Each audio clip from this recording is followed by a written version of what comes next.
செந்தூர் முருகன் கோவிலே ஒரு செய்தியை நான் கேட்டேன் சேவல் கூவும் காலை நேரம் பாடலை நான் கேட்டேன்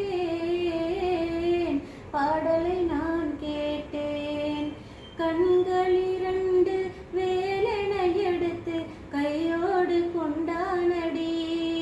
கண்ணியன் மனதில் காதல் கவிதை சொல்லாமல் சொன்னானடி ஊர்வலம் போனவன் ஓரிரு மாதம் வாராமல் நின்றானடி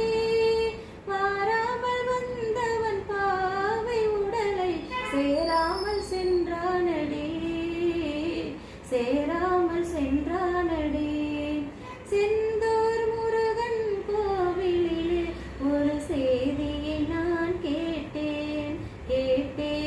சேவல் கூவும் காலை நேரம் பாடலை நான் கேட்டேன் இந்த வீடியோ உங்களுக்கு பிடிச்சிருந்தா லைக் பண்ணுங்க, கமெண்ட் பண்ணுங்க, ஷேர் பண்ணுங்க, சப்ஸ்கிரைப் பண்ணுங்க.